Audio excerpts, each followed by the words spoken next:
देखिए, जिस चीज़ का हमें डर था वही हुआ है। इस ठराव में लिखा हुआ है कि किसी भी सोसाइटी में, रेसिडेंशियल सोसाइटी में बकरे रखने की परमिशन नहीं दी जाएगी, और अगर बकरे रखे तो 25,000 का जुर्माना लगेगा और साथ-साथ में उनके ऊपर जो है वो कार्रवाई भी की जाएगी। तो इस तरह की बातों से ये पता चलता है कि जो बात हमारे शहर की मेयर या फिर एमएलए कह रहे थे कि शासन के निर्णय के हिसाब से, शासन के जीआर के हिसाब से हमने निर्णय लिया है, ये सरासर झूठ थी। क्योंकि किसी भी शासन के निर्णय में या फिर किसी भी कोर्ट के जजमेंट में इस तरह का ब्लैंकेट बैन, यानी पूरी तरह से बकरियां रखने पर बैन कहीं नहीं दिया हुआ है। 2019 का और 2024 का बॉम्बे हाईकोर्ट के ऐसे 2 जजमेंट है जिसमें ये सारा बकरीद के टाइम पे बकरे रखने के ऊपर या फिर स्लॉटरिंग के ऊपर डिसीजंस दिए हुए हैं। दोनों भी जजमेंट में जो बेंचेस थे हाईकोर्ट के, उनमें साफ साफ कहा गया है कि हम पूरी तरह से रिस्ट्रेनिंग ऑर्डर यानी रोक नहीं लगा सकते सोसाइटी प्रीमाइसेस में बकरे रखने के लिए।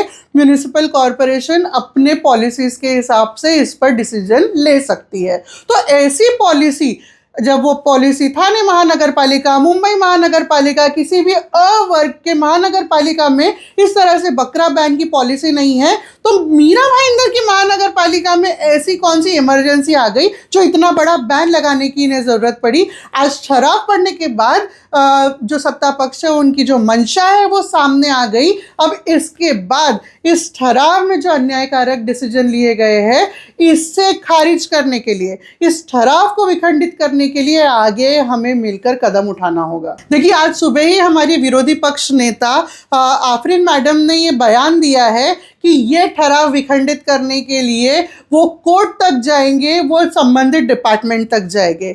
आइडियली ऐसे ठराव विखंडित करने की अभी जो पहली स्टेप है वो है यूडी यानी अर्बन डेवलपमेंट डिपार्टमेंट में रिप्रेजेंटेशन देके वहाँ के सचिव को रिक्वेस्ट करें कि ये ठराव कैंसिल किया जाए या अमेंड किया जाए। ये चीज़ आम नागरिक भी कर सकते हैं, और ये चीज़ सबसे पहले तो म्यूनिसिपल कॉरपोरेशन के आयुक्त भी ये रिप्रेजेंटेशन भेज सकते हैं।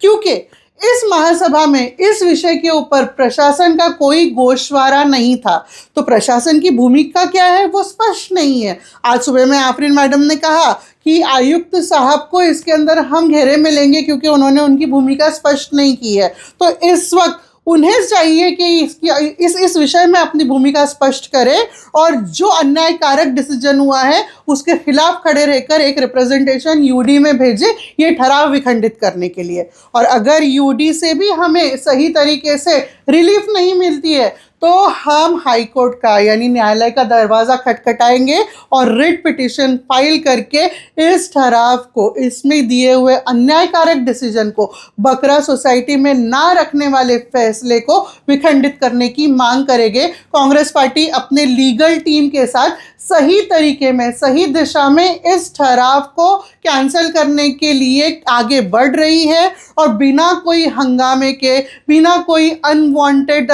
शोर शराबे के सही तरीके से सही रिप्रेजेंटेशन करके हमारे लीडर मुजफ्फर हुसैन साहब और विरोधी पक्ष नेता आफरीन हुसैन मैडम इस विषय पर पूरा काम कर रही है।